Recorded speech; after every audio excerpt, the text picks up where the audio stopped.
Good day, everybody. My name is Elazar Barkan, and I'm the director of the Institute for the Study of Human Rights. We want to welcome everybody to our event. I'm not a human rights person, but we are very happy to host. Human rights often present the predicament of how to frame and respond to controversial policies. Today, events will address such predicaments, but before we start, we wanted to acknowledge the graduate student strike that is taking place currently. We would like to state our sympathy for the students. It's been a difficult year to say the least. Our academic life has diminished greatly. Graduate student strikes involve the students as employees, but not as academics. Classes have not been cancelled. There has been some confusion regarding academic events. We have decided to continue with academic events for the time being, and the speakers may choose to respond to the issues of engaging or disengaging with controversial policies as part of human rights activism. Let me leave it at that and invite Professor Jack Snyder to chair the discussion. Jack, please, the floor is yours.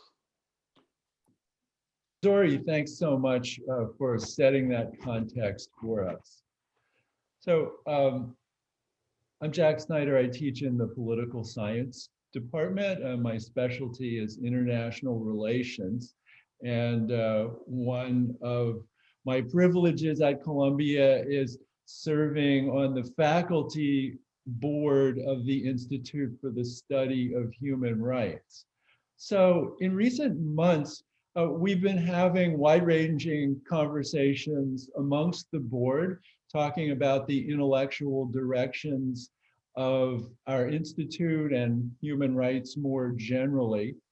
And as part of that, one of the things we did was to call up several Columbia faculty who are making what we consider to be very big contributions to the field of human rights, but we've noticed have not been as involved in the Institute as we would have liked and that one might have expected given what we considered their high profile in the field. So we called them up and we asked them what they are currently working on and their view of what they think the field of human rights should be doing nowadays. And we found that in the course of those conversations, a recurrent theme was, I'm not a human rights person, but I have plenty of opinions on topics that relate to human rights. So that's why our panel today has that kind of cryptic title. So, we asked them, well, why do you not consider yourself a human rights person? Because we consider you a human rights person. And one of the things that we heard repeatedly from people was that they thought that the human rights field was self-defined rather narrowly, rather predictably, and in some ways uncuriously. Whereas as professors, they see their curiosity as ranging far and wide without boundaries. And they didn't think that the human rights field's discourse was directly speaking to their whole range of curiosities. So I myself confess from time to time to saying that too much of mainstream human rights discourse focuses on constraining perspectives such as legalism, moralism, and universalism. But in reflecting on our event today, it occurred to me that I think that it's important to actually recognize the really interesting debates that have been going on in the human rights fields on those exact topics that are not satisfied just with taking received wisdom and trying to implement it in the world, but have been discussing the intellectual foundations, tackling these issues in a philosophical sense, but also following up with actual empirical research to see who's right about these debates. So on the theme of universalism, we long ago had the debate about European versus Asian values, and more recently we've had the discussion about the need to vernacularize human rights discourse and tailoring human rights talk to applications in the field. On human rights legalism, there have been several debates about peace versus justice versus reconciliation. There's been a lot of empirical research on whether or not signing treaties is just cheap talk that has no effect. On human rights moralism, we all assign the Mikao Mutua article on victims, savages, and saviors, and there's now a booming literature on alleged backlash against human rights shaming. There are sophisticated discussions about what should be the yardstick for ethical judgment when it comes to human rights, and the appropriateness of Kantian deontology versus progressive pragmatism. There have been debates about what are the core rights in human rights. And did the core of human rights happen in 1776 with civil rights inside states, or did it only happen in 1979 when human rights became transnational and global? What's the relation between civil and political rights and economic and social rights?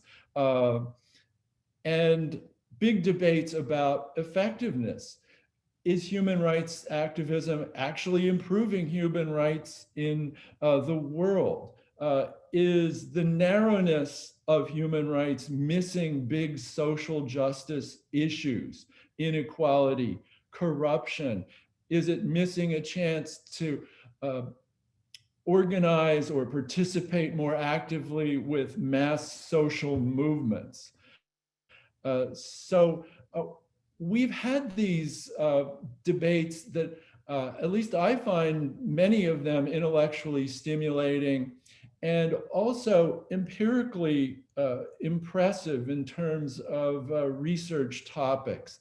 So that's why we want to hear from some of the scholars who told us, I'm not a human rights person, but I have some things on my mind that pertain to human rights that I'd like to tell you more about. So that's exactly what we're going to do right now, starting with Michael Doyle, who is a university professor at Columbia. His Columbia appointments have been at the School of International and Public Affairs, the law school, and in the political science department. He is famous for having resurrected Immanuel Kant's writings on international peace, and in the process discovered the phenomenon of the democratic peace through which democratic states have never fought a war against each other, something that's still true. His methodology throughout his career has dealt with classics of political theory, not just Kant, but everything from Mill to Machiavelli. But he also is involved in very nitty-gritty work that bears on human rights. He has 2 books on peacekeeping, and he was the Assistant Secretary General of the United Nations under Kofi Annan. Michael, tell us something about why you're not a human rights person, but we need to listen to you anyway. Go ahead. Thank you.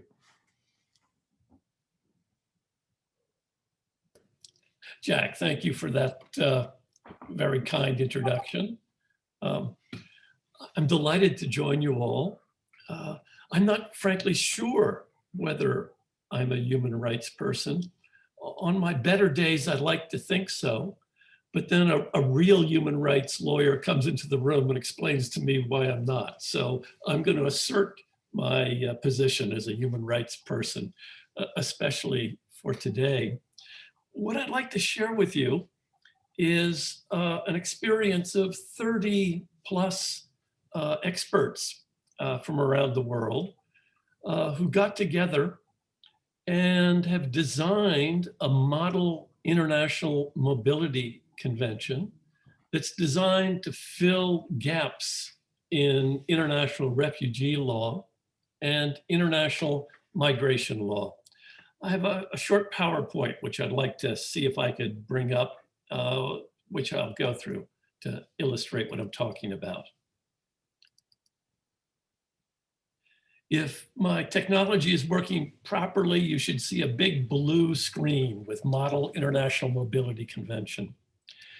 What I'd like to do in my 15, 20 minutes is talk about some special features of this convention, what makes it special, and then talk about the justifications or the motivations behind it, given the nature of the real world flows of migration and of refugees.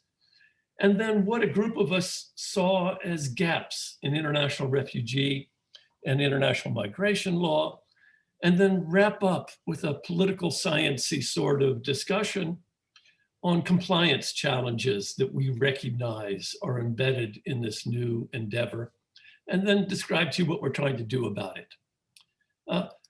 First of all, the most important features of this new convention are that it's comprehensive and cumulative. The end result is pretty radical, but I should say that it was put together by a number of establishment types, some of whom are actually on this video. Zori is here, Yasmin is here. I think I saw Rudy as well on this, Rudy Titel. And so it was put together by them, plus the former Deputy High Commissioner for Refugees, the Special Rapporteur for the International Rights of Migrants, what to my mind is the leading international migration scholar, international migration law scholar in the US, a very prominent refugee law scholar from the UK, who's now in Australia. So it was an eminent group, but they came up with a pretty radical proposition, or at least a quasi-radical proposition. And the two radical parts of it is that, number one, we need a comprehensive regime for the movement of people across borders. Thinking about just refugees or just migrants is too narrow. When we think of the various circumstances that bring people across borders, they range from visitors, visiting for a couple days, going to a conference, tourists, foreign students, migrant workers, residents, investors, family reunification, and then at the humanitarian end, refugees and forced migrants. The key insight we came up is that we should think about, let's call them rights, as being cumulative. That is, a visitor showing up at a country for a conference only needs to be able to exercise some very basic rights. Their fundamental freedoms of speech, et cetera. They need to have access to emergency medical care if they get run over by a taxi. They need access to the courts if they rent a car and run over a national, but not much else. In most countries, they're not going to be able to apply for a job or hold a job. And in almost all countries, they're not going to be able to politically participate and vote during their 3-day stay in you name it.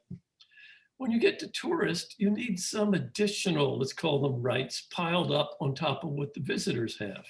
You need to have your contracts honored so that when you show up in the hotel, you actually get a room, et cetera, et cetera. Students need rights. Students need, for example, a right of relatively equal access to the resources of the university in which they're studying. And they need a transcript at the end if they're there for credit.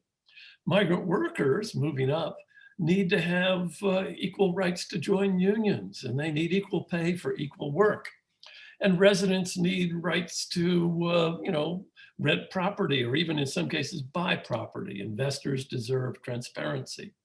And when you get to refugees and forced migrants, they basically need the whole package of recognized human rights that they've been denied in their home country and need to have in their country of asylum. So it's both comprehensive, and that's new, and it's cumulative. It's built upon this basis running from the relatively minimal to the large. The idea here is that everyone should be able to realize their package of human rights somewhere, but no one has a right to realize their rights everywhere. That's the intuition we have here. What I want to now talk about is the motivation behind this. If we think about the actual flows of migrants and refugees and others, in 2020, there were about 281 million international migrants by the UN definition of someone resident in a country not of their own original jurisdiction for at least a year. To give you an idea of the population, that's more than the population of Brazil, but just short of the population of the United States. So we're talking about a significant number of people. I should mention that at least 111 million of them were migrating south to south. So they're not all coming south to north. But the point I would also like to mention is that big as that 281 million is, just a few years ago, this is before COVID, there were 101.5 billion visits in a given year, 4 to 5 times the number of international migrants. And it's been steadily climbing. Now, COVID, the numbers shot way down for obvious reasons, and we don't know what's going to happen next. But that's a significant number of people who are moving, let's call it voluntarily by the UN definition. There are now about 79 million people who are forcibly displaced. About 53 million are internally displaced, but 26 million plus of them have crossed a border. So they're a matter of concern for international relations.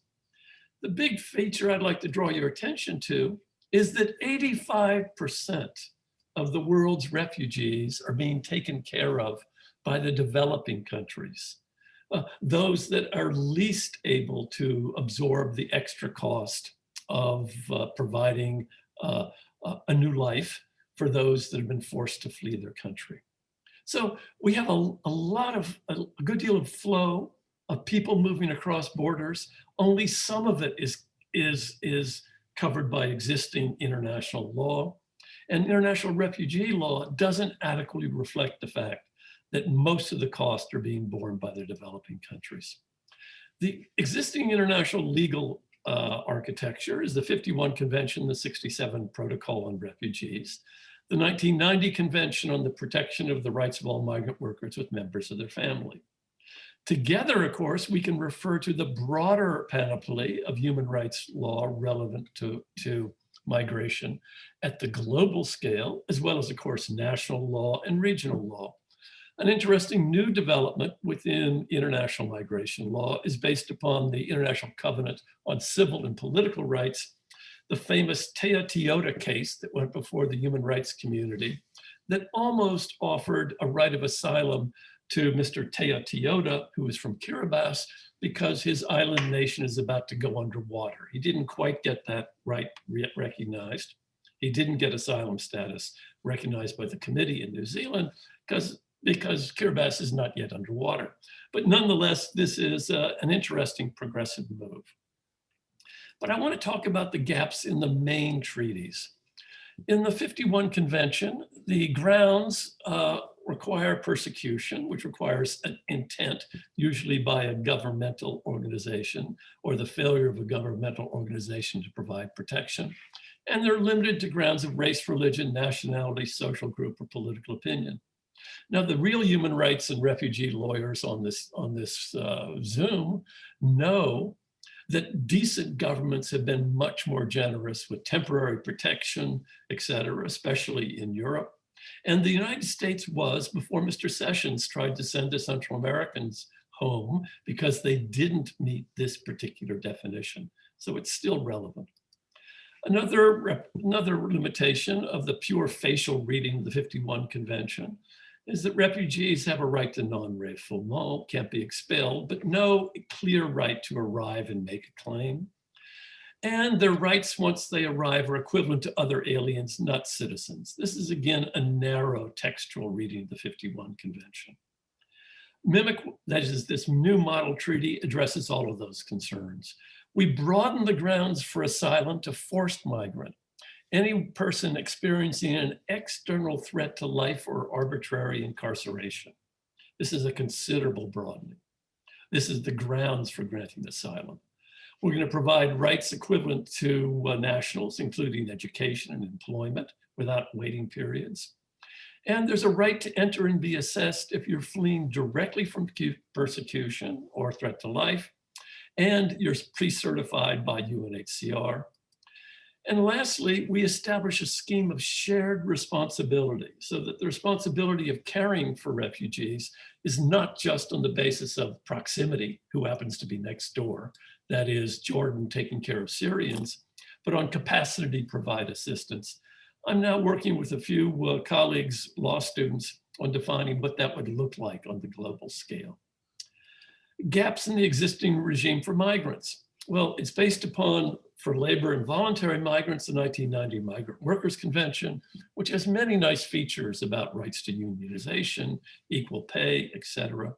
But it has no ratifications by destination countries. So it's not legally effective in protecting the people who are going to destination countries. And that's a problem in the regime for migration.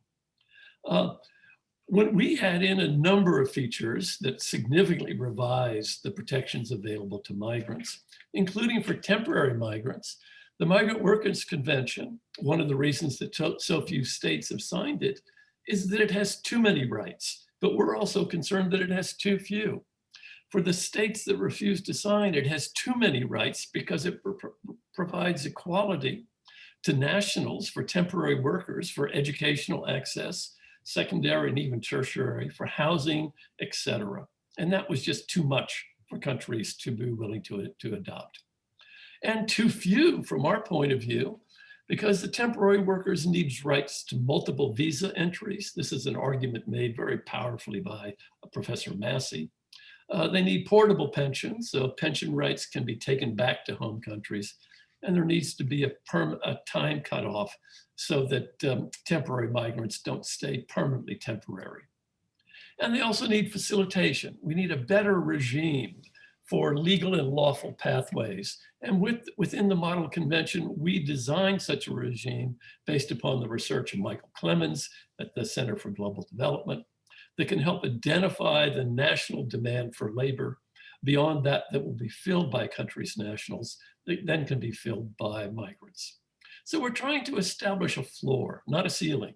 Countries and regions, as have the Europeans, as have the South Africans, can build upon this to create more, better regimes protecting rights. This is the floor we're proposing. We recognize there's significant compliance challenges. This regime, we think, will be very popular for people moving across borders. It enhances their protections. But they unfortunately lack power within the global system. Those are the biggest winners, so the vulnerable were very likely to support this. But to have this kind of change, we also need support for interest-based reciprocity focused on states. So we design in reciprocal benefits. Signatories extend benefits to other signatories, so special rights on top of general rights. Refugee hosting countries will gain responsibility sharing, so the cost of bearing these asylees will not just be borne by them. And there'll be various ways to make sure this operates even more effectively. because we're going to prioritize labor visas so that 10% of them or so will be allocated to refugees, which will produce, we think, win-wins for both those populations. But we also need to make sure that we have diffused reciprocity so that the countries, especially of destination, have an interest-based rationale in order to sign on to such a convention someday. And we see some of them. For example, if we had a better global regime for international travel and tourism, there might be more international travel and tourism, and that could be quite profitable for many countries. Existing pre-COVID international tourism was at about $4 trillion. This is 2014, 5 years ago, 5% of global GDP, supporting 160 million jobs. Pardon me. International education, going to the US, for example, foreign students spent $32 billion in the US in 2015, supported 400,000 jobs, presumably some fraction of the jobs, of those of the professors that are on this Zoom come from foreign students. A better regime, we think of, will provide diffused reciprocity and allow for an even greater rate of growth in these kinds of reciprocated benefits. But we will know that pure self-interest alone is not going to establish a basis for a new regime. Like the refugee regime, it will have to call upon normative commitments that are, we know, scarce in the world today. When you're desperate for a good idea, where do you go? You brush off your Shakespeare. And I have here a little quote from Shakespeare. This comes from a play that was called The Book of Sir Thomas More. It was written by a guy named John Mundy, about 1600. Mundy did a hatchet job on the play. So the play's producers down there in London called in William Shakespeare to be the script doctor and improve upon the play. And this is something that we know to be one of his improvements. The story here is about Sir Thomas More when he was the mayor of London in the 1520s. At that time, Protestant refugees were showing up in London. The Londoners were fed up with them, rioted, attacked them, tried to chase them back to Europe. Sir Thomas More gets on the steps of City Hall, such as it is, and he, in the play, makes this address to the rioting Londoners. I'll read it to you. Imagine that you see the wretched strangers, their babies at their backs and their poor luggage plodding to the ports and coasts for transportation. What if your monarch were to banish you? Whither would you go? What country by the nature of your error should give you harbor? Go you to France or Flanders, to any German province, to Spain or Portugal, nay, anywhere that not adheres to England? Why, you must needs be strangers. Would you be pleased to find a nation of such barbarous temper that breaking out in hideous violence would not afford you an abode on earth? What would you think to be thus used? This is the stranger's case, and this your mountainous inhumanity. He's appealing to our sense of human solidarity, and I think that will be necessary in any reform of the kind that I'm talking about. 2 minutes just to wrap up on what we see as next steps. We're now engaged in an effort to spread the word about this convention and elicit support from international NGOs, municipal and regional governments, which are much more friendly to this kind of endeavor than our national governments, none of whom, other than briefly Ecuador, have expressed support for this. We're also going to go to the private sector, which has a stake in orderly migration. We're in the process of developing a network, now headquartered at the Carnegie Council here in New York. The network is engaged in providing strategic advice on how we can develop, that is, reform, change, revise, and also spread word. Our aim is to display the value of what a better regime could look like. This is a model convention. It's a realistic utopia, we hope, in Rawlsian terms. And we want to take away undue concerns by showing the coherence of that kind of regime and assure and inspire. Our moonshot is inspired by the work that was done by Amnesty International to design a landmines convention. An amnesty with allies worked on it for many years. Eventually it was picked up by Lloyd Axworthy, the Canadian foreign minister. He called together 20+ countries in Ottawa. And in the Ottawa, they developed a convention on landmines, which was then signed and ratified by numerous countries, not, needless to say, the US, China, or Russia, the major perpetrators. But nonetheless, even for those, some good political science research has shown that we can see at least correlations in the improvement between their behavior and this convention. It may be having some knock-on effects even for non-ratifiers. That's our hopes. So lastly, I conclude by inviting you to go to our website. It's at the Carnegie Council here in New York. And if you find this treaty persuasive or useful, please take the time to sign it, because that will help promote it. Let me stop right there and thank you for your attention. Thanks so much, Michael. I was so heartened to see the word human rights peppered throughout your PowerPoint. So we're going to invite you back to a panel entitled, I Am a Human Rights Person, and. Thank you. I'm honored. So next up, we have Severine Autiser, professor of political science at Barnard College, specializing in international relations in Africa, especially an expert on Eastern Congo. She studies civil wars, peace building, and humanitarian aid. Absolutely everyone in the human rights field read her 2016 book, Peaceland, which won the award of the International Studies Association for their best book of the year. There she engages in a constructive critique of the culture of peacekeepers and human rights and humanitarians in conflict zones. For her great success for that book and the rest of her work in her career, she won what I think is the most fun award on her resume. She is the Knight of the Order of Academic Palms, bestowed by the French government. Today, she's going to talk about our theme of not a human rights person, but by presenting her ideas from her brand new book, Frontiers of Peace. Take it away, Severine. Thank you so much, Jack, for this very kind introduction. Thanks to all of you for joining us today. So I'm not a human rights person at all. I consider myself a war and peace person. So I'm not a human rights person. I'm not going to be invited on the panel, I am a good human rights person, and but my classes are all cross-listed with the human rights programs.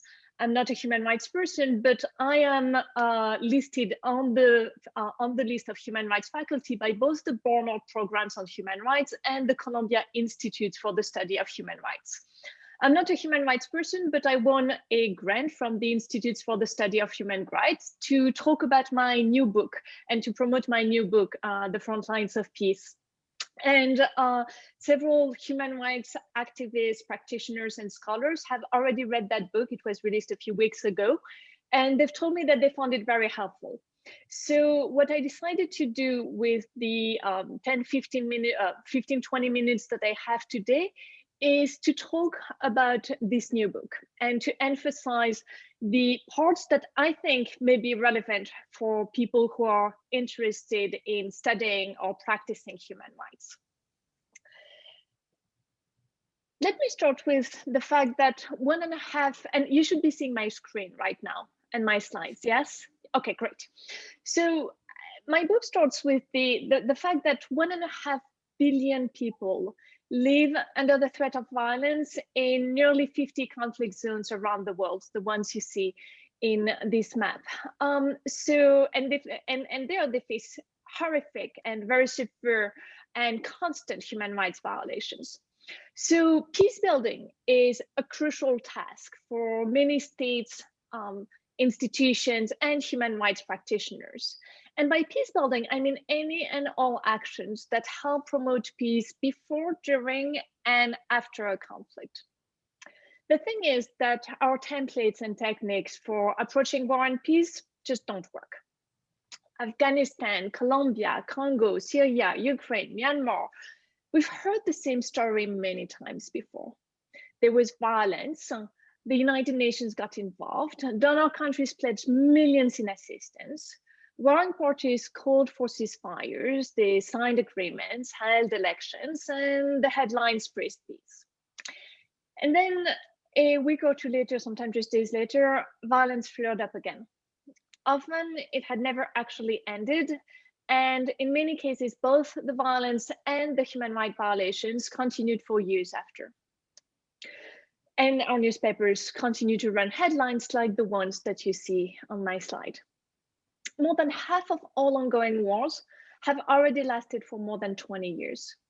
In just the past 5 years, wars have spawned the worst refugee crisis since World War II, and Michael gave you some of the numbers in his presentation. And there has been plenty of discussion about what has gone wrong when we've tried to stop wars in the past. But just like Michael, I want to look at the future, and I want to look at what has gone right. And it turns out that elections don't build peace, which is something that Jack has shown over and over again. So elections don't build peace, and democracy itself might not be the golden ticket, at least not in the short term. Contrary to what most politicians preach, building peace doesn't require billions in aid or massive international interventions. Instead, it often involves giving the power to ordinary citizens.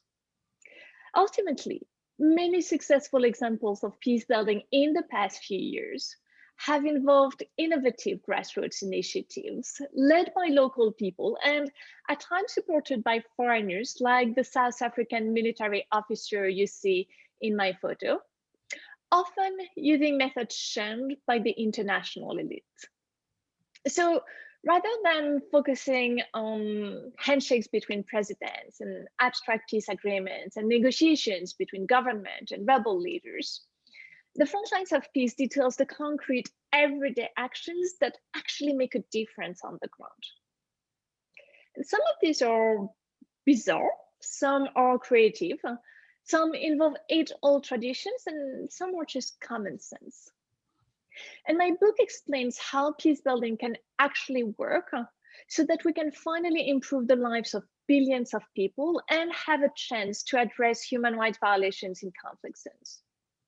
And I showed that to end violence in war zones, but also to address violence conflict in ostensibly peaceful countries, whether we live in the United States or in France or in Bogota or Nairobi, we have to fundamentally change the way we view and build peace. And this argument builds on 20 years of work in 12 different conflict zones, the ones you see now in red on the map, as well as 800 interviews with warlords, perpetrators of human rights violations, survivors of human rights violations, politicians, peace builders, peacekeepers, activists, ordinary people, and so on.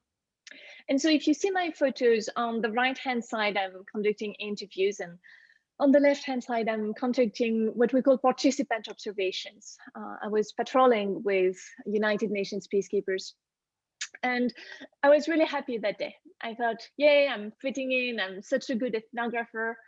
But the thing is that I'm not a man, and there were only men on this military base. And also I felt that there was something wrong with my bulletproof jacket.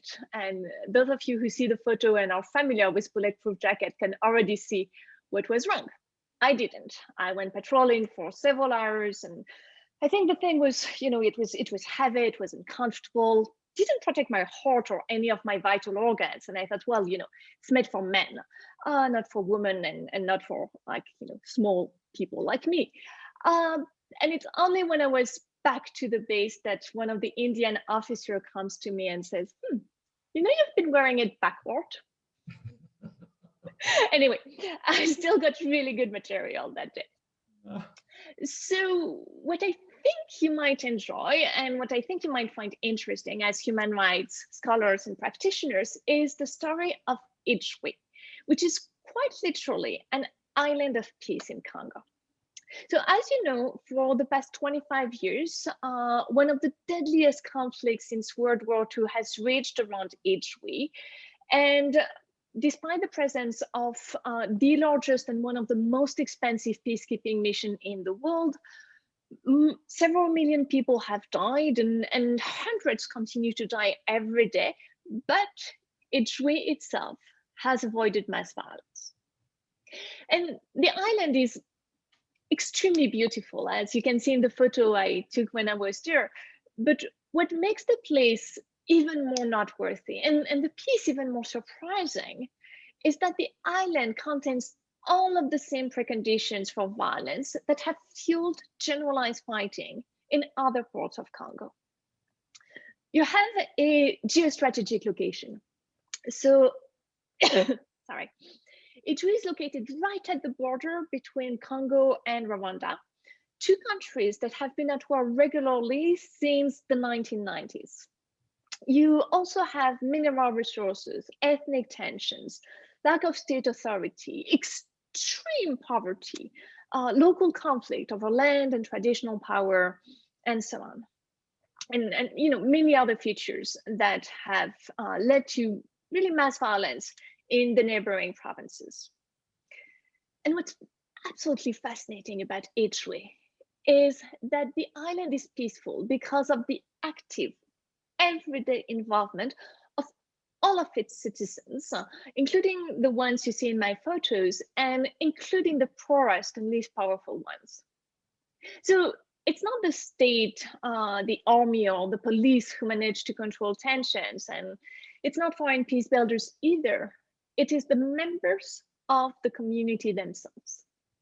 And they do that by fostering what they call a culture of peace, by organizing in grassroots associations and local structures that help prevent conflict and protect human rights, and by drawing on very strong beliefs that help prevent violence by both insiders and outsiders, such as blood pacts. Blood pacts are traditional promises between two parties who agree never to hurt each other. So the story of Ijwi shows us that local community resources can build peace better than the usual elite agreements and outside interventions. And foreign peace builders can help in this process. And so I'm happy to tell you more about one of my favorite organizations in the world, which is called the Life and Peace Institute. And actually, I understand that the Life and Peace Institute has joined this meeting, so they might be even better placed to tell you more about their work. But the one thing that I want to talk about before that is what Jack asked me to talk about during this panel, which is to tell you a little bit more about my Peaceland book. Because we can help reestablish peace, outsiders can help reestablish peace, but to do that, they can't continue acting the way they usually do.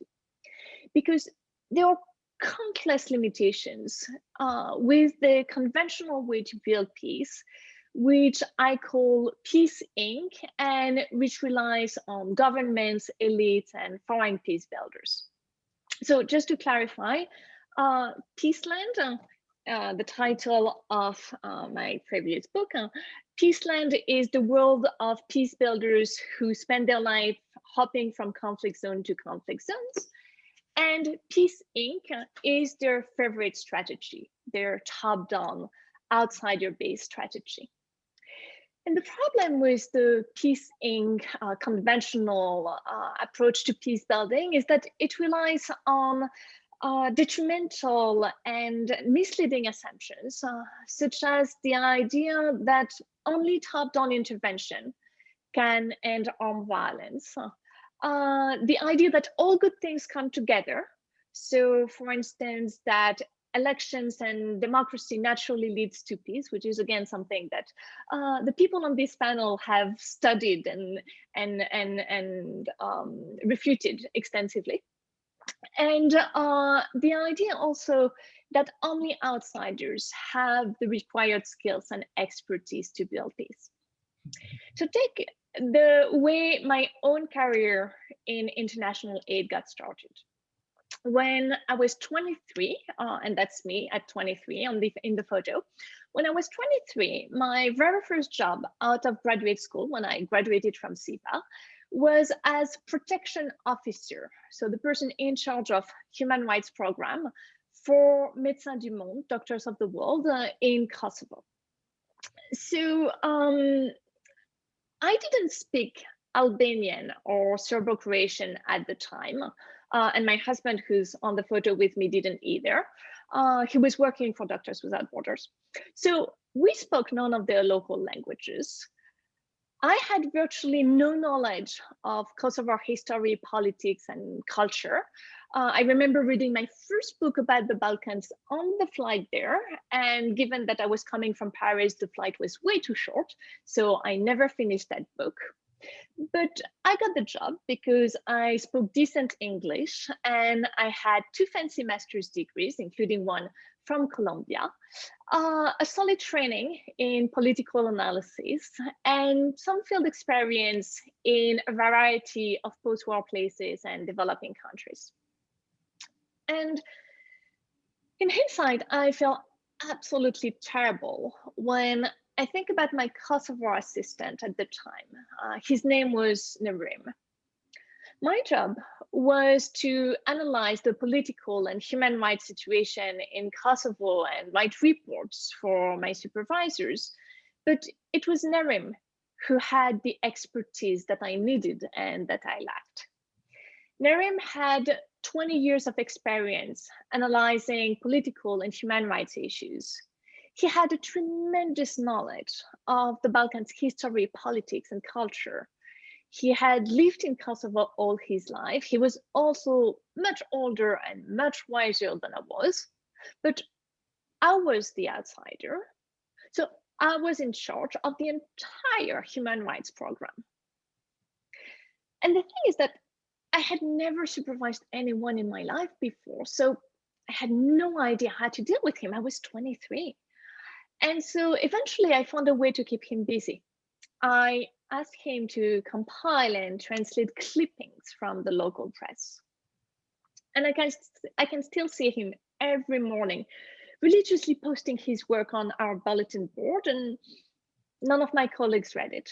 Even I often didn't have the time to do so. That was such a waste of time, energy, and talent. And the thing is, that was not a stroke of good luck for me and bad luck for Narim.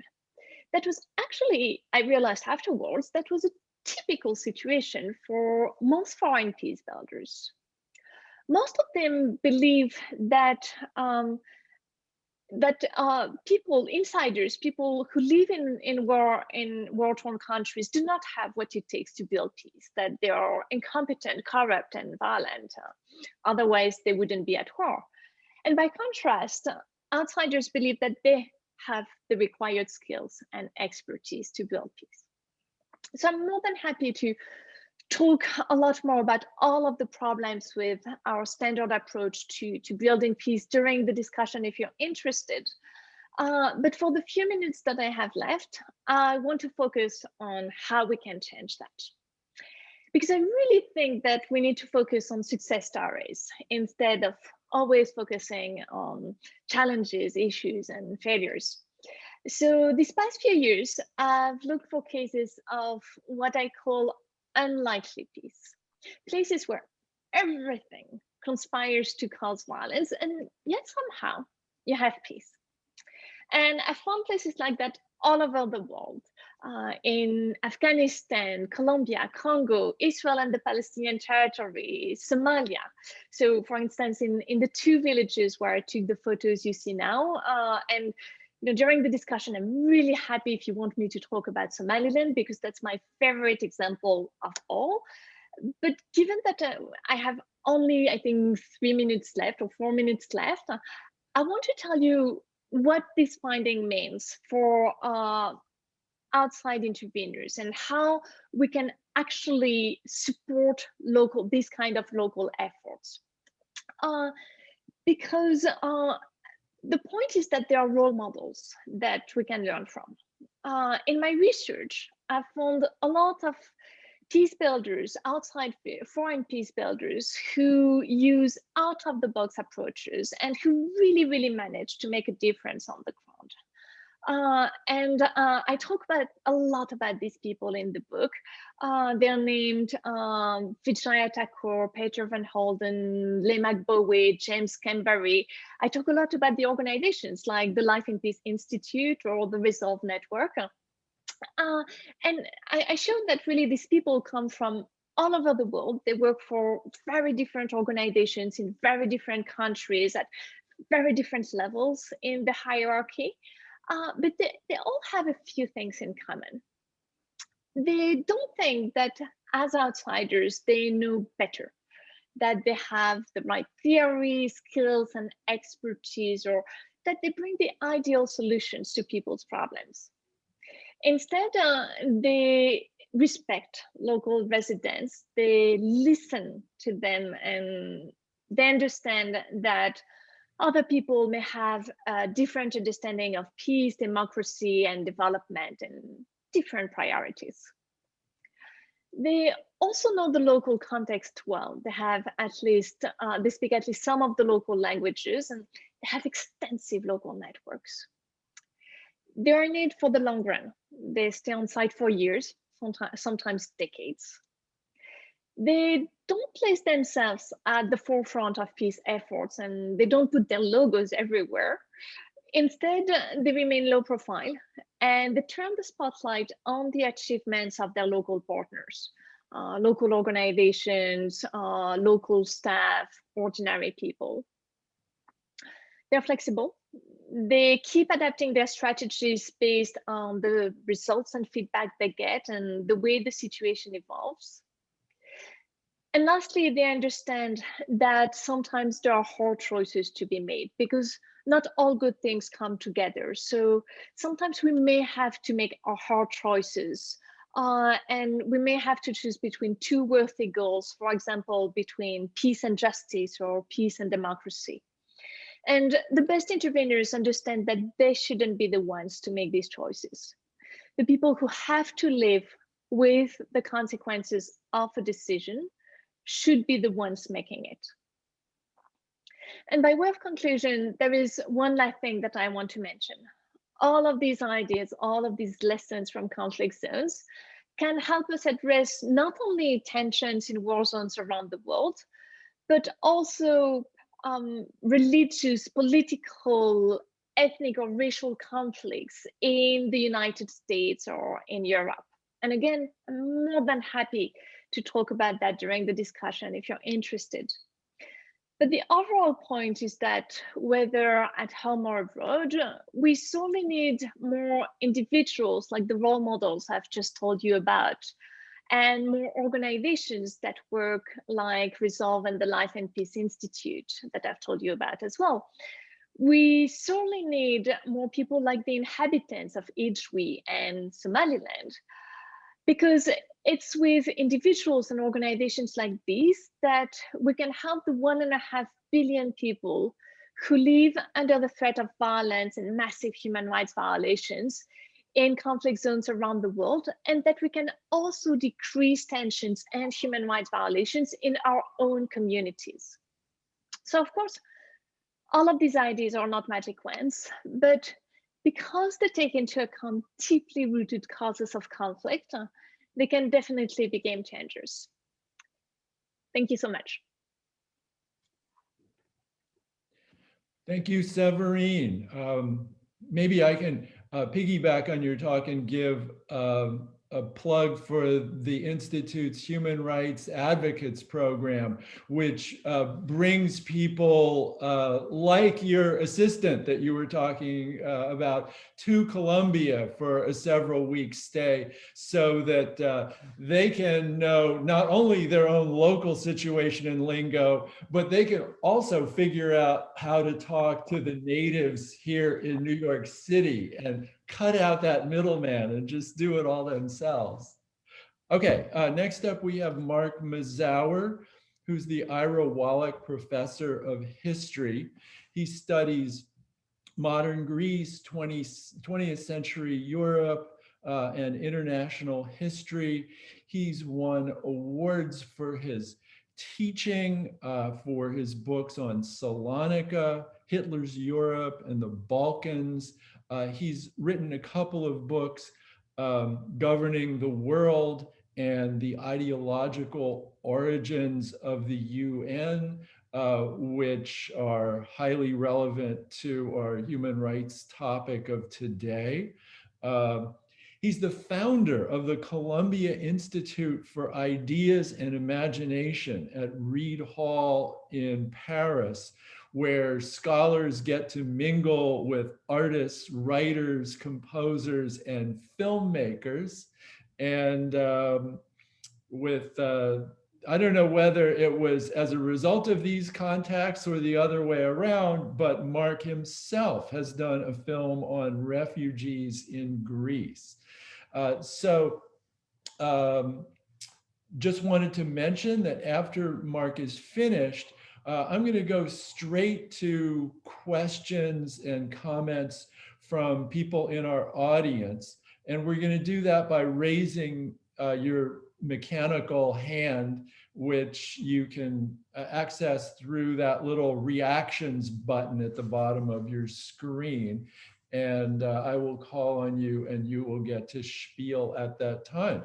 But first, let's hear from Mark Mazzawer. Mark, please. Thank you very much, Jack. I appreciate the invitation. I made up my own "I'm not a human rights person" sentence, which is that I'm not a human rights person, but I'm a historian. And in other words, the thing that I've been thinking about since you talked about this with me was whether you can be a human rights person in the sense in which I think you intend it and be a historian. It's an interesting question, and I don't have an answer, but I can just describe perhaps my own work a bit, which will give a sense of an answer. I think that the first time that I got interested in the history of human rights was during the war in Bosnia. And so this was the spring of 1992, when the Serbian army was carrying out the ethnic cleansing of the Drina Valley. And in one town after another, these groups, mostly of paramilitaries, would go in, and the mostly Muslim and to a certain extent Croat population would be expelled and some people would be killed. And people were talking about ethnic cleansing. And Amnesty International wrote a very early report on this, and it was about human rights violations in the Drina Valley. And they took the form of listing each place, Foča, and so on, and then the itemizing, enumerating the individual cases that they had been able to establish. And I remember thinking, this is an extremely odd way to describe what is going on, because clearly what was going on was not intended as a violation of a large number of individuals' rights. It was a collective strategy directed against a collective. And it was about minorities. And so that got me interested in the whole language of minority rights. And why, and an intellectual problem actually, why had we lost the language of minority rights? Why had the language of human rights, in a sense, effaced the language of minority rights? So if I think about it, my earliest interest in this was at a distance from it was establishing a distance from the discourse of human rights.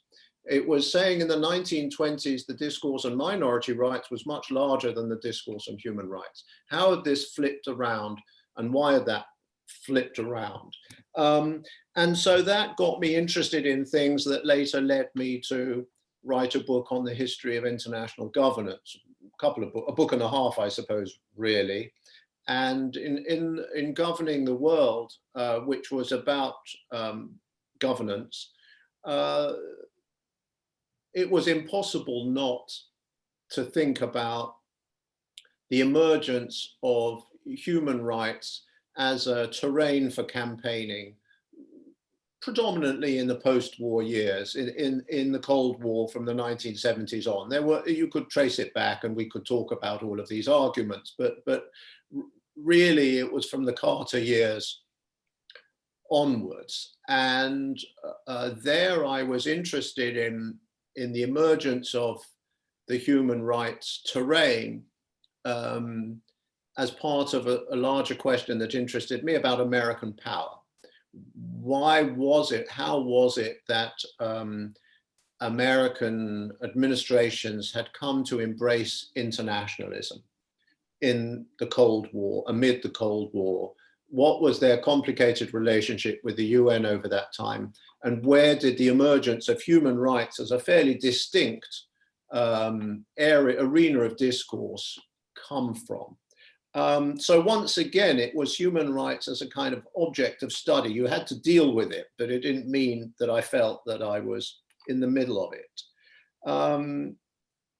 At that point, there weren't many historians who were writing about these things, but there were a lot of political scientists starting to write about these things, and some of it was interesting, and some of it was partisan, that is to say, it was written by people who thought human rights were a good thing, and some of it was more critical. And I think looking back on it, I was coming at this from an angle because I wanted to see terms like civil society or NGO as historical artifacts, whereas the people who were using them around me at Columbia did not want to see them as historical artifacts. They were there as far as they were concerned. And so that was a difference, I think. And to a certain extent, it's still a difference. I don't want to say much more, but I'm a couple of things about the transition from Obama to Trump and Biden. My interest was not just my interest. There was a growing interest among historians, and it was part of something larger, which was the emergence of what you could call a new kind of international history that was interested for the first time in historicizing international organizations and historicizing international discourses, and Columbia was a center of this. Matt Connolly, Sam Moyne, a number of others, a number of superb graduate students who've gone on to have careers of their own. I think looking back on it, what strikes me is that we were very much a product of the Obama years. Well, let me refine that. We started out as a product of the post-Bush years, of a certain attitude that was forged in the debates around the invasion of Iraq. But then it became a question of thinking about the Obama administration's embrace of human rights as an instrument of foreign policy, of the new way in which genocide prevention or the responsibility to protect were becoming instruments of foreign policy. And therefore, you had to ask the question of what the relationship was between those and power and the projection of power. And the temptation, which was sometimes justified and sometimes not, was to be deconstructive. And you could be safely deconstructive because you were in the nice world of Barack Obama. And I think what I find striking is that when Trump replaced Obama, and you were now in a world which was led by a US president who clearly didn't really believe in human rights at all, at least in any version of them that I recognized, the impulse to do this kind of deconstructive work was lessened. because you couldn't take anything for granted. And why help the enemy, to be blunt about it? And so I think there's an interesting question there about how historians, and Sam would be one, have responded to that Trump moment. One thing that I think has happened in the academy is that one tendency was to go all out and become more activist. And that's one tendency. So the balancing act that was implicit in this deconstructive approach of the international historians to human rights was much harder to preserve under Trump. It may get easier again. The last thing that I want to talk about, because I think people will have a lot of questions, and I'd like to hear the questions, especially for the first two speakers, is you asked, I think, a little bit about what I'm currently working on. So my response, in a sense, was to go back in time, historian's response. And this year is the bicentennial of the Greek War of Independence, and I've spent the last year and a half writing a history of the Greek War of Independence, which is a period before the emergence of anything that looks obviously like a human right. Not entirely, I think. And so I think that the awareness of some of these issues that I took from earlier work on the 20th century carried back into the 19th. And I'll give a couple of examples of what I mean. I'm thinking about the new literature on humanitarianism and the new literature on slavery and race. One of the first historical examples of humanitarianism in action is Philhellenism, is the cause of the Greeks that mobilizes large numbers of Europeans and indeed Americans to do various things on behalf of the Greeks. And there is a very interesting way in which you can use their experience, because they leave many testimonies behind, to shed light on some aspects of a sensibility that I think is pervasive today as well. And I'll give one example of what I mean. The Philhellenes go to Greece for many reasons, especially the young radicals in 1821. But a very powerful part is their sense that it's a good thing to feel sympathy, that to be a civilized person is to be a sympathizer. And to identify the victims and the powerless, and to do what you can on their behalf. And they go off to the Peloponnese in that spirit. When they get to the Peloponnese, they find things are not as they expected for a number of reasons. The first is that they expected to find the ancient Greeks come back to life. I mean, literally. And of course, that was not what they found. So there's a sort of shock there. But the more profound shock is that it turns out that in the Peloponnese, by the time they get there, from the autumn of 1821 onwards, the Greeks are no longer the victims. They've driven out the small number of Muslim inhabitants, massacred or enslaved the remainder. And so when the Philhellenes come to the Peloponnese, it's actually the Muslims who are the victims, and the Greeks who are the perpetrators. And you can see a kind of cognitive dissonance there, and they feel impelled to intervene in this struggle on behalf of the Muslim victims. And as a result, there are conflicts with the Greeks who they've come to help. So for me, this was a revealing early episode in some of the dilemmas of humanitarianism. Another example, I mean, I won't go into the relief efforts where you can trace many problems of present day relief, but another example would be slavery.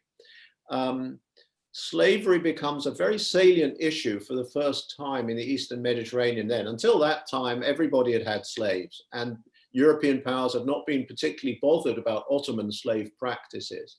But they begin to get bothered after the massacre on Chios that Delacroix immortalizes in 1822.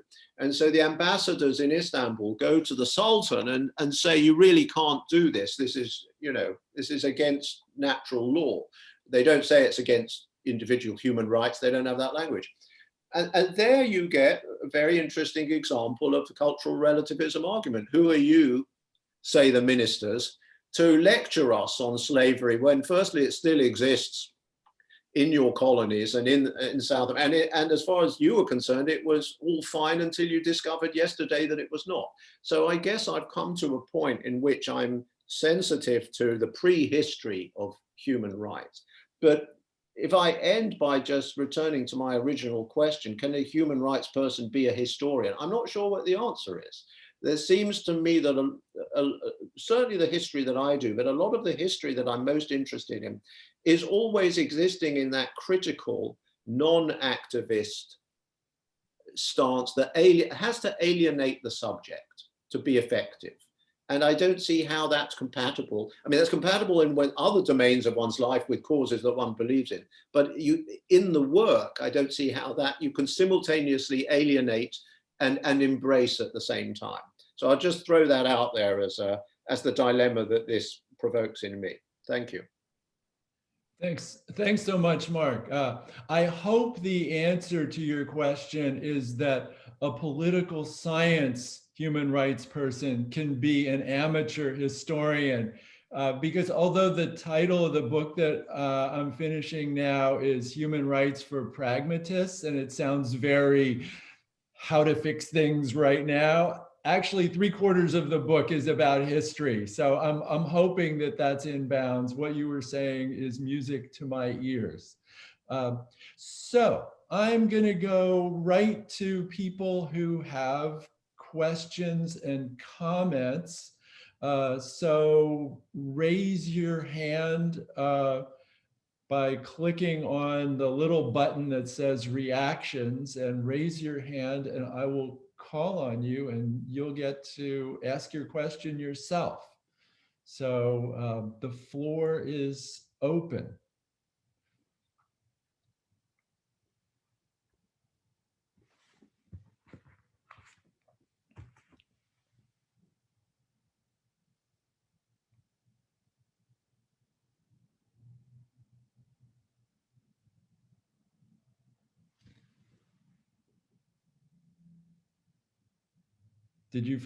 Did you find your buttons?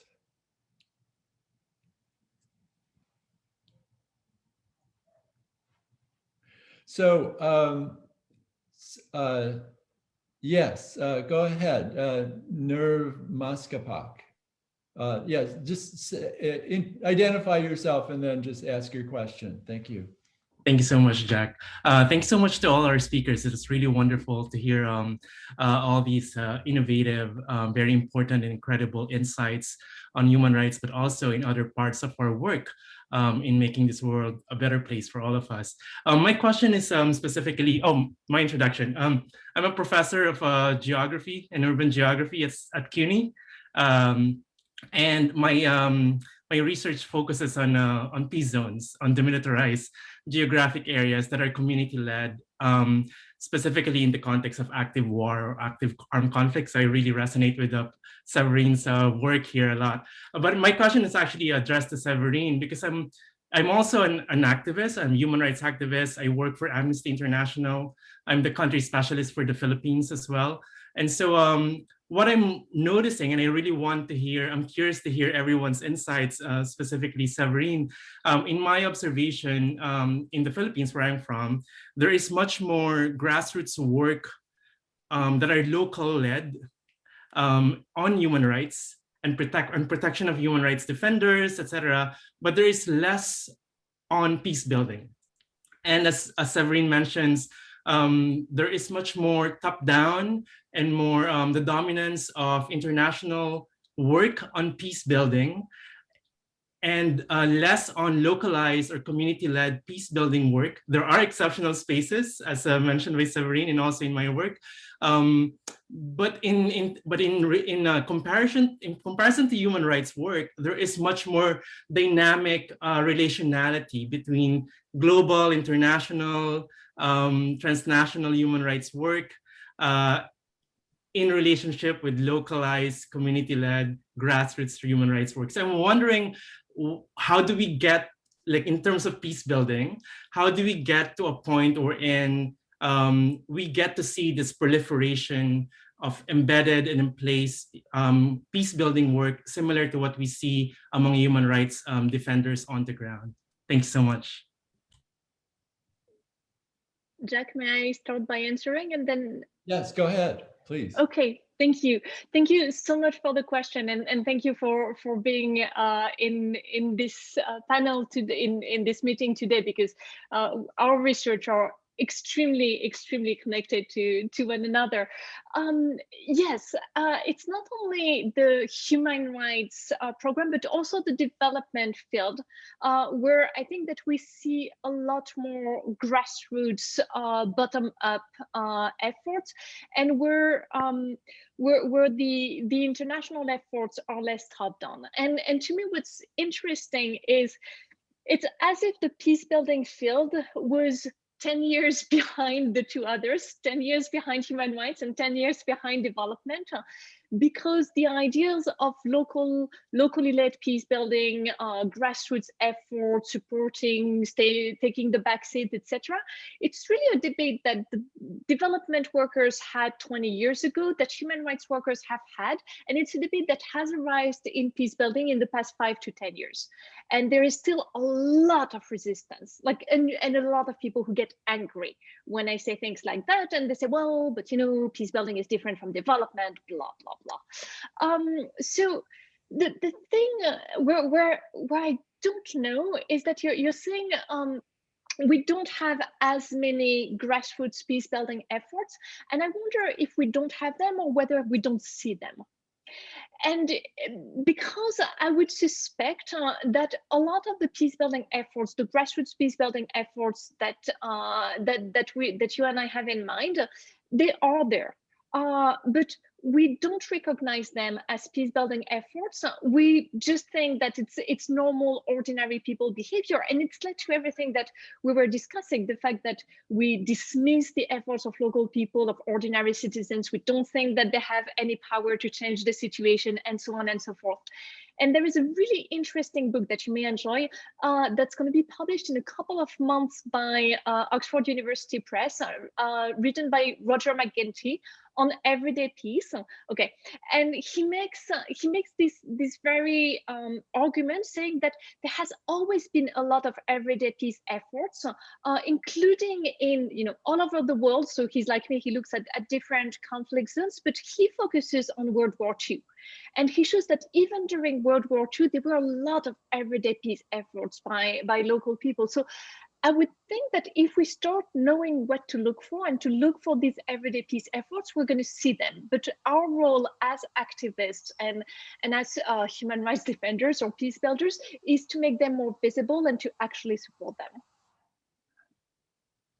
So I wanted to put this in the context of a speech that Jean-Marie Guéhenno gave last week, where I was the discussant, and he was talking about a kind of transformation in his thinking over the years since he was running the peacekeeping office at the UN and engaging in peace building and state building.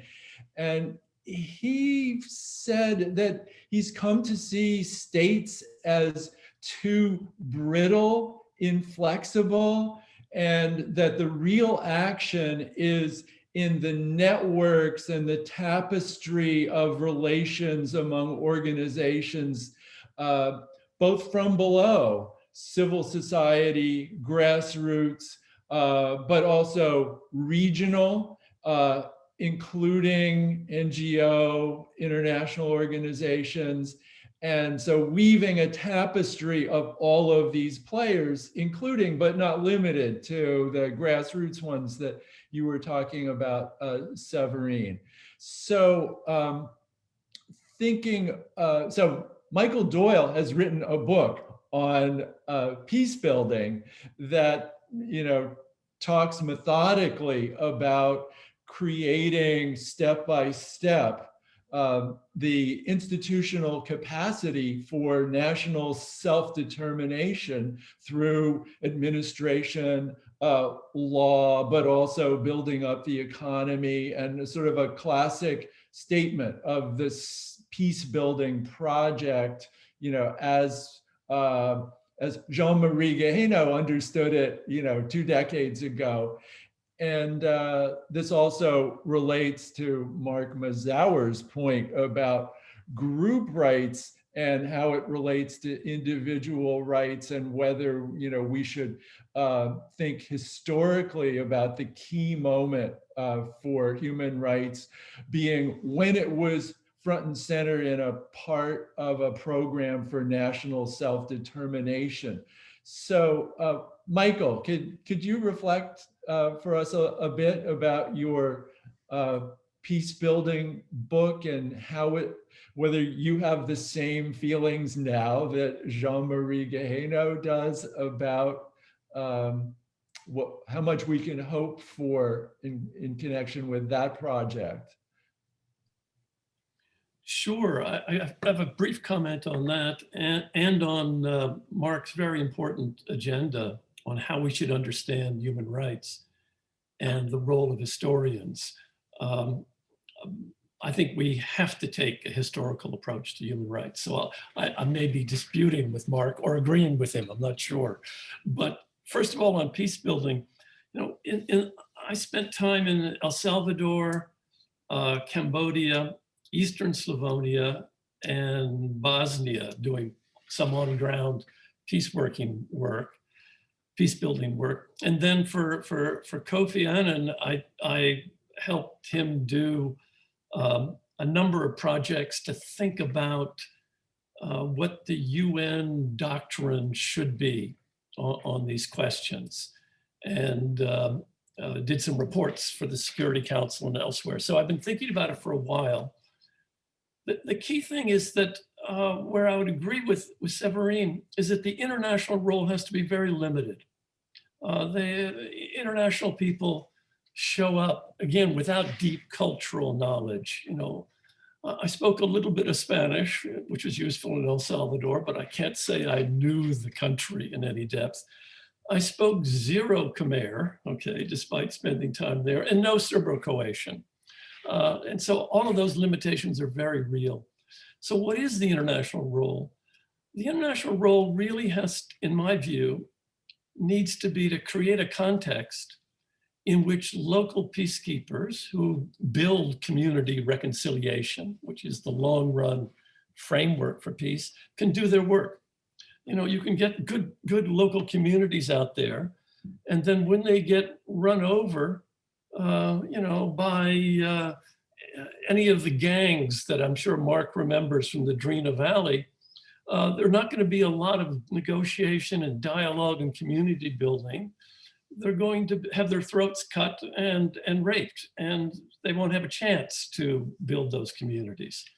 So what the international community needs to do is to help create, with local allies, constraints that makes it more difficult for gangs and armies to overrun local communities, and circumstances in which local political parties can strike very difficult bargains between peace and justice.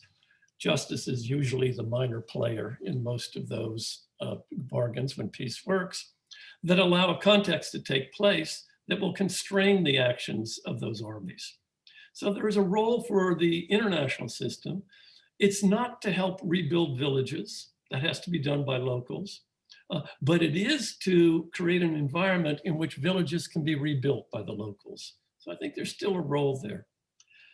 On human rights and the historian's approach, again, I'm not sure if I'm disagreeing with Mark or just adopting his view. I don't see how we can understand human rights unless we understand them as political projects, struggled for, sometimes successfully and sometimes unsuccessfully at a particular point in time. I once thought of writing a book on the Universal Declaration. There have been a number of books written on it already, but with a colleague who is very inspiring for me and whom Severine may know. He's sort of a senior mentor of mine. His name was Stéphane Hessel.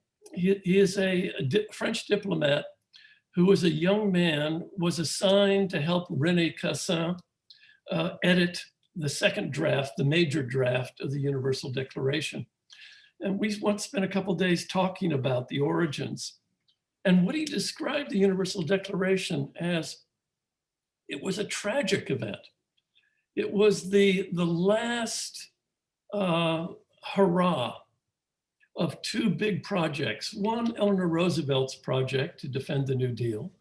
Remember, the Taft-Hartley bill was passed through the US Congress over President Truman's veto in the middle of the negotiation of the Universal Declaration, so that and I'm running on too long, so I'll wrap this up, so that this was Eleanor Roosevelt's attempt to instantiate some of the values of the New Deal at the global level.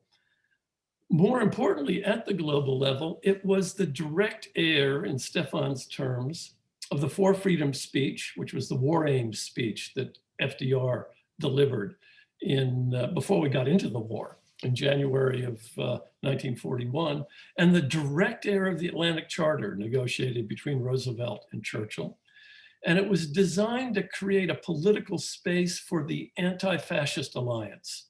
That is, the alliance of communists, social democrats, Christian democrats, and what was left of the New Deal. So everything to the left of the New Deal was looking for a manifesto in the political party sense of such a document. And that's what Stefan considered the Universal Declaration to be. Now, of course, it was the swan song, it was rejected by the Soviet bloc when it came up for the vote in the General Assembly. And of course, Saudi Arabia and South Africa also both dropped out, all for obvious reasons.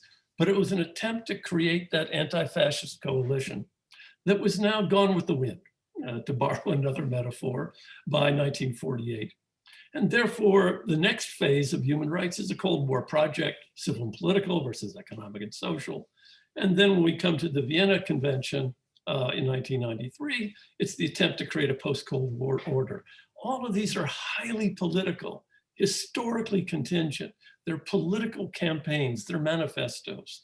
And I think that's the way, I'm not sure that's a historian's way, but it's the way I think we should understand human rights. Mark, back to you to respond on any of these historical questions. Well, I think the interesting kind of questions for me would be: are there times when I know you guys have thought about this far more than me. Are there times when peacekeeping is simply wrong? Are there times when the pursuit of community building and human rights is mistaken, or is it always right to do that? I mean, if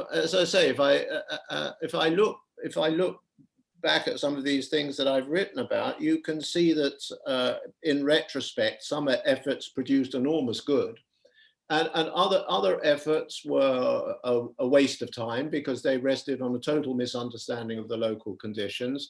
And all of them imply a kind of coherent philosophy that is supposed to be applicable to a given society. And I sort of find myself wondering what Sultan Mahmud II was supposed to have said when a human rights activist parachuted in from the 1990s and told him that he was embarked on a tyrannical despotism and that he should release the slaves and he should introduce free property rights and he should empower those elements in the local communities that wanted to get on with one another, and the defense of Islam was completely mistaken. So those are the sort of questions, I suppose, that go through my mind. The political science discipline answers your questions in a two-sided way. There are the people like my colleague Paige Fortna, who's written 2 books on whether peacekeeping works, who with meticulous methodology, answers that question affirmatively, in terms of the mayhem that would have otherwise resulted if there had been no peacekeeping. Peacekeeping definitely works. On the other hand, there's a group of international relations scholars, most of them of a kind of realist tinge, that doing detailed retrospective case studies on the responsibility to protect and urgent humanitarian interventions outcomes generally comes to the conclusion that they cause a lot of harm and in the best cases rarely do any good. And both of those conclusions might be right, just about different circumstances in which regular peacekeeping as opposed to humanitarian, military, urgent intervention occurs. Let's go to our question from Monty McMurtry. Good afternoon. I'm calling from my basement bunker in downtown Toronto, and I will admit 30 years post-conflict development aid endeavors only means that I know very, very little. My comment question is directed to all the speakers who presented most excellent in ideas, and it's going to be grounded in the quotidian political ex ante. And everything that is being discussed is highly politicized, because what all of you are suggesting takes years of trenching. And unfortunately, the governance infrastructure we currently live in say Canada, the United States, Western Europe, is grounded within 4-year transactional re-electoral capabilities. Whereas call it human rights, peacemaking, peacekeeping is long-term, and unfortunately requiring a great deal of gravitas from the local government, but more important, it needs international interlocutors willing to stand the test of time. And I'm going to make a brief reference to the most excellent article just published in Foreign Affairs dealing with the new concert, where they make reference that NATO and the UN is atavistic WW2 and needs a form of recalibration. So I look forward to the presenters if they have any ideas or comments, and I thank all of you. Thank you. Yeah, who wants to address the question of patience, the sequencing of human rights strategy, playing the game for the long term, and whether there's anybody who's patient enough to do that? Michael, Séverine?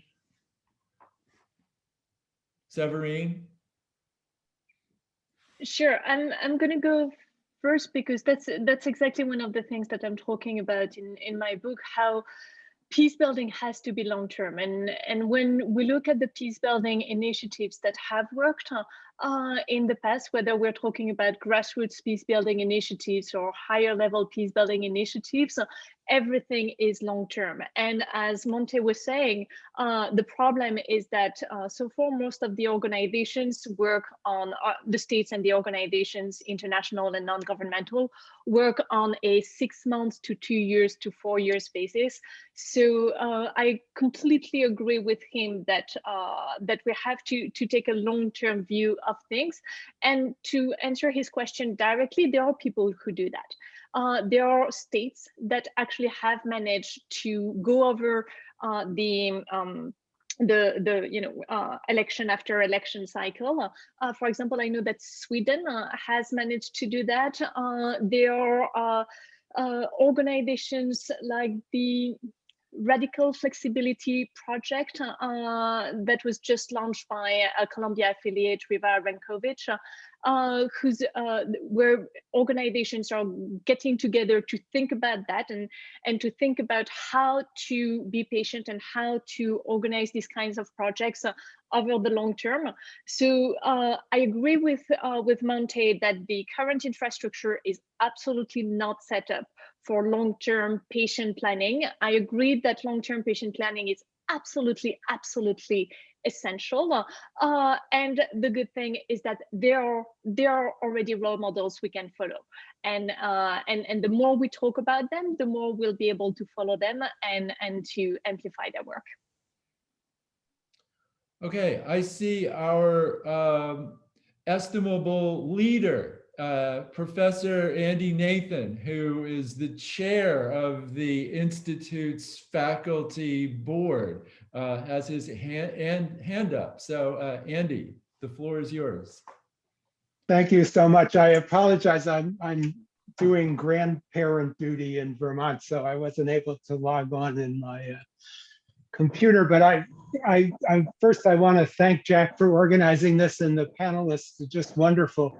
But mainly I wanted to reassure Mark that we have a sizable undergraduate major, and the term you used, alienating the subject, is great. I want to borrow that term, but we do that. I tell the students in the intro class that I teach, which Jack has also taught and where Michael has given a guest lecture, that we are uptown on a liberal arts campus and we look at everything critically. And as Jack said, we assign Matuo, I assign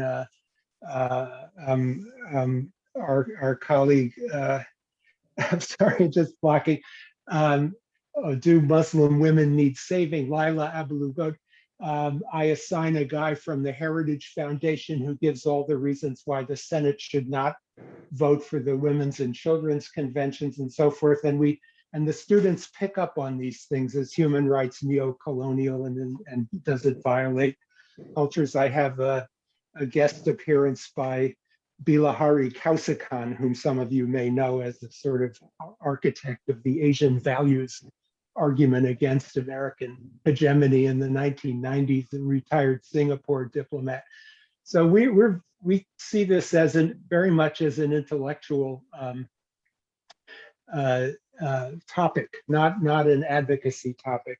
Students come into the course with an advocacy frame of mind very often, but they do get engaged in this as a liberal arts interdisciplinary, and a lot of history in it, the history of how the UDHR was written, how the CEDAW was written, how did advocates persuade states to ratify the CEDAW, which is a document that no government wants to fully comply with, or even a little bit. So yeah, so I think if you're not a human rights person, neither are Jack and I, but I think it's a great, great panel that you've put together. Thank you so much. Thanks, Andy. Does any of the panelists want to rebut Andy's excellent remarks? Or should we hear our next comment from Graham Simpson? Go ahead.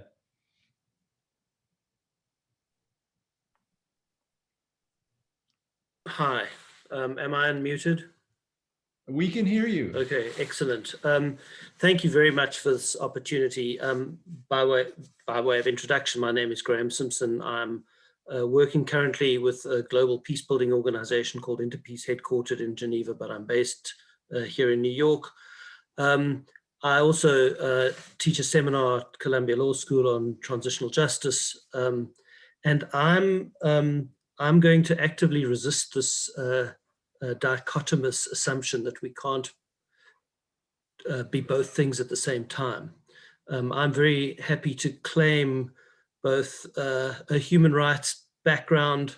I'm trained as a historian, I have a law degree, and have worked as a peace building practitioner. And I would really like to lay claim to this intersectional identity and encourage us to think not about the dichotomous nature of these fields, but perhaps to think about where they intersect in innovative and creative ways. And this may speak a little bit to Severine's approach, if not the substance of what she said, because I do want to sort of frame one challenge to her as a question. But as a South African who cut his teeth as a student leader in anti-apartheid work as part of a non-racial political struggle, and then lived life as a leader in a civil society organization called the Center for the Study of Violence and Reconciliation through 10 years of both South Africa's fractious negotiated political transition, incomplete and problematic as it was, and the first 10 years of trying to build an embryonic democracy. I have to say that we lived our lives as practitioners, as activists in that world, in a way that largely rejected the labels of human rights defender or peace builder, but integrated them in our everyday work. We were constantly navigating the challenges of building reconciliation, addressing the legacies of human rights violations, and finding the complicated balance between those things, and often made terrible mistakes in doing that. And that's important because I think we also have to be really careful of presuming that the islands of peace that Séverine describes are adequate, that we need to understand them, we need to learn from them. There's absolutely no question. And the practitioner discourse and the lived experience in those situations is essential. But in the triangle between policy, practice, and scholarship, I also think we need to think about how do we scale these things up? How do we ensure that societies, rather than just communities, can talk about peace in their future? How do we encourage a discourse which is not just about human rights as a relationship between states and society, but is also about rights respecting communities and horizontality in the way in which rights manifest and the way in which lives are lived and the way in which people understand and respect each other. And I really want to suggest that there is much more in the creative learning we can do about the innovative practice of local actors in navigating creatively the intersection between these fields than in the assumption that there is an inherent tension or a dichotomous relationship between them. For example, the conversations at the moment in the context of a global securitization through countering violent extremism and counterterrorism creates a common space in the shutting down of the civic and political space that is essential to peace builders and that is defended by human rights practitioners. So I just want to suggest there is a lot there in the realm of protection, in the realm of dealing with the past that I think offers a really interesting, innovative space for this conversation, which we can co-own this rather than see them as dichotomous identities. Severine, did you have anything that you wanted to respond to there, or should we just keep going with our list? Always happy to respond. Okay, go ahead. So Graham, thank you so much. I think that you're in line with everybody who's in that panel in terms of the fact that there are synergies and intersections between human rights and peace and conflict. The reasons why we're all on this panel is because we do believe that that peace building or migration studies are actually connected to human rights, and that there are really important debates and things that we can learn from each other. And if you look at the faculties who are in the Institute of War and Peace Studies at Columbia, I would suspect that a very large percentage of them, like Michael and Jack and I, are also listed as human rights faculty. As for me, I've never actually wondered if I was a human rights person until Jack asked me that very question, at which point I was like, I don't know, I've never thought about that. Labels are not really useful. I mean, I just don't think about them. But I think we all agree that there are important synergies on that. On how to scale these things up, thank you for asking. And I see that there are 3 people with hands up, so I'm just going to be very, very brief.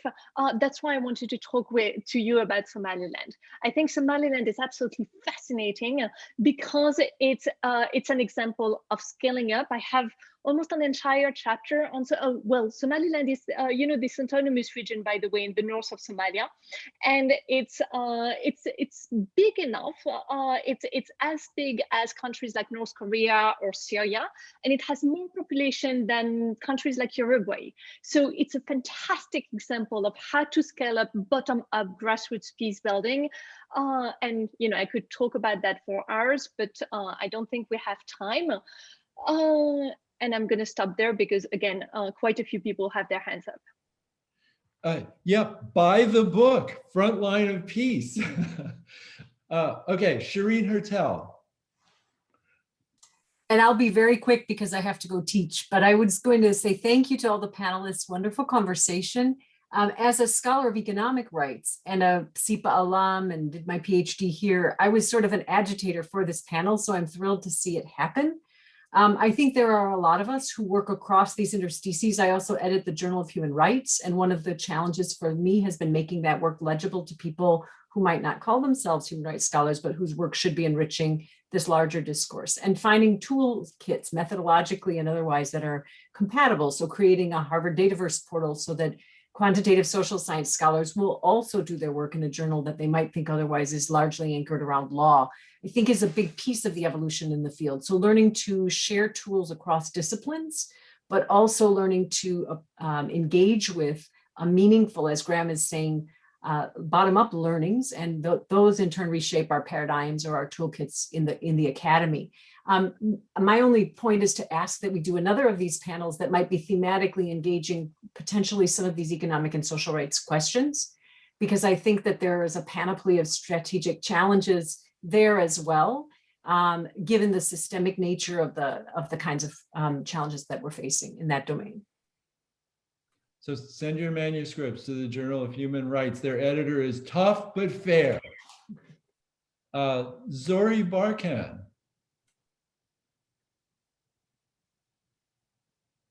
Thank you. Let me just get my.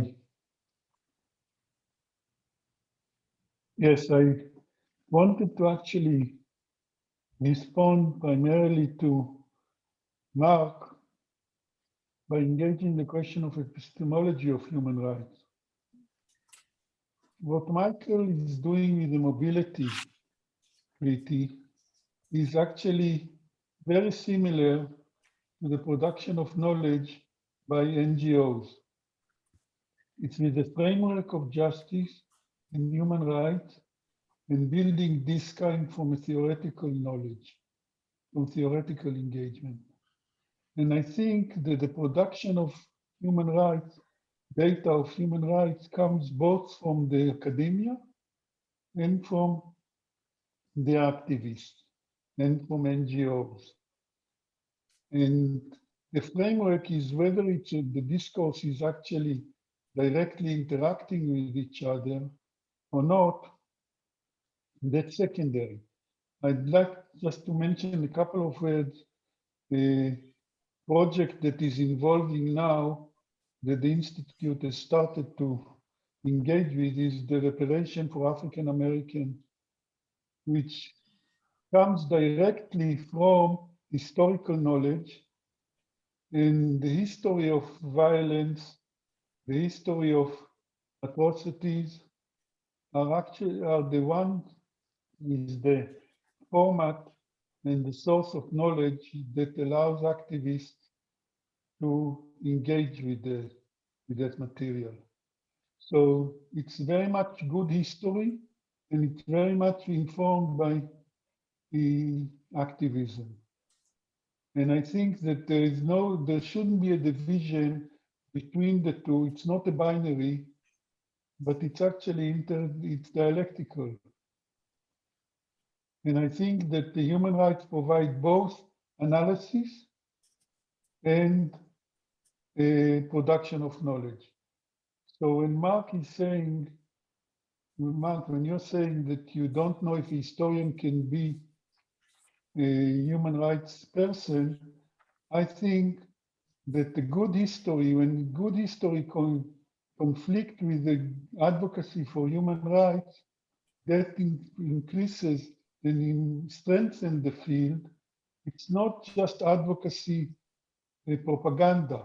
Good history is the basic foundation for human rights advocacy. And in this regard, I think historians are at the heart and the core of doing human rights work. And the more predicaments we have, the easier it is, the better the work that we produce. And from that perspective, I think that the two inputs, the input from the academy and from the NGOs, feed each other. So, Thank you. Mark, before you answer Zori, since we're talking about history, let me just pile on my own question about human rights history and what I consider the major innovation or interventions by historians in that discussion, which have a certain ambivalence about group rights, one of the themes that you started with. So Lynn Hunt in Inventing Human Rights told us that human rights were invented during the time of the Enlightenment and in the course of the French Revolution, and that it was both people's understanding of the individual experience of a rights consciousness, but also it was part of national self-determination, the ultimate group right. But then Sam Moyne came along and said, no, it wasn't the Enlightenment. It didn't happen until the late 1970s. And it wasn't about the group right to national self-determination. In fact, it was about being disappointed by self-determination in post-colonial societies. And that's why the internationals had to do everything.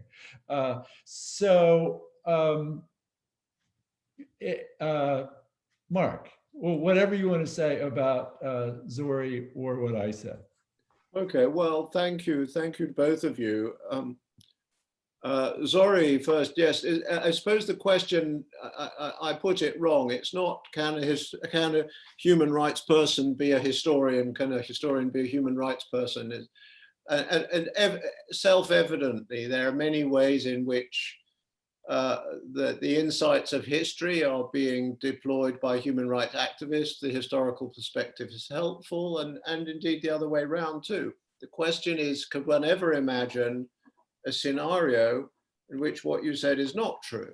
That is to say, could you imagine a scenario in which good history was in some sense antithetical to an activist project? And then what would happen? I can't think of an exact example, and this now ties up to some of the things, Jack, that you were asking, but I can think of a reasonably close one. One of the interesting things that I think came out of the historical work on the human rights revolution in the 1970s, whether or not you think that was the beginning of everything isn't germane to this, was to take a look at the actors and to see that this category of the NGO covered many different kinds of organizations. There were those such as Amnesty International, where we have some interesting historical work by Tom Buchanan out of the archives and out of memoirs, where one could see the circumstances quite clearly of its birth. Not as the canonical version described, but in any case, you could see how the Amnesty emerged, and you could see its very wide mobilization of large numbers of members. And then there was Helsinki Watch, and Helsinki Watch, on which there was much less, perhaps this has changed, about the circumstances of its emergence. It seemed, at least to me when I was reading up about this, a very different kind of organization entirely, much less transparent, much more connected to the centers of power. And so you found yourself rather quickly moving in the direction that Vladimir Putin would rather like, of say, well, actually, this was just a convenient front for the State Department or whoever it was to bash the Soviets. Not that I particularly want to move in that direction, but there was a question in my mind, and a question about, you know, the extent to which historians, if they started really analyzing this category of NGO in the way that some political scientists have taken the lead in doing, would start finding a very complex politics behind that would, at the very least, complicate the life of activism. So those are the kinds of issues that interest me, I think. Thanks, thanks, Mark. Next in line, we have David Hawk, and we have very little time, but go ahead. Just a very brief comment to reinforce what some of the participants have said. It's been a fascinating discussion. Severine may succeed by perhaps a quarter, but Mark and Michael fail completely to qualify for the title of your panel. Oh, okay. The definitive word has been spoken. Now, I have a question in the chat from Stephanie Schwartz, who's a professor who's an expert on migration.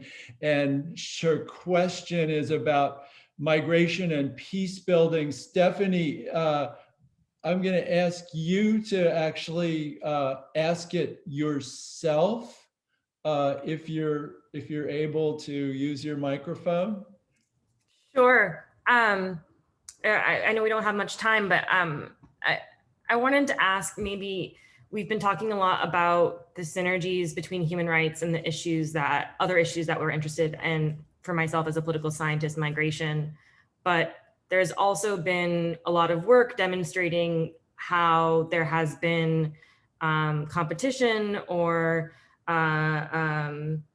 contestation between human rights and migration outcomes, or protection outcomes, or what we might think of as human rights protection outcomes, particularly in how human rights universal discourse has been used to transform what we think of as voluntary repatriation to be less than voluntary, more forced. And it's used, part of the defense of that is a universal right to repatriation underlying this transformation. And so I'm wondering if, while it's useful to talk about synergies, if there's also a useful discourse on where there are differences in the theoretical approaches and why those differences might be important, and how that can shed light on some of these issues that we're interested in.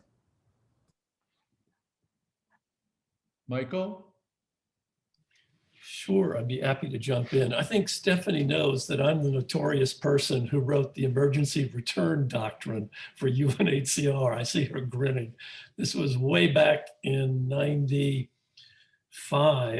on the Tanzanian Rwandan border. And there are some real trade-offs. There are some trade-offs between peace and the right of people to return to their home country under peace and security. And in that particular circumstance, UNHCR was deeply divided, as I know she knows as well as I do. And they had to come up with some hard decision there. And in the end, a case could be made. And in this document, I worked on this for Mrs. Ogata, that there are moments when you have to prioritize peace. And it's a very hard decision. Genuine human rights defenders were quite upset by it, and it continued to divide UNHCR. But in the end, I just want to come back to the theme that you have to make some of these very difficult decisions. And I should mention as well that Stephanie's own work on Burundi, in my mind, confirmed that there are some very hard choices to be made in just that category. Okay, well, we are out of time. I want to thank Zori and Andy and our 3 superstar panelists for stimulating thoughts and presentations. And I want to say that I am convinced that the Institute's job should be to continue to reach out to people who are in that fertile gray zone of maybe and maybe not human rights scholars, and keep the conversation going. So thanks so much for coming. Bye all.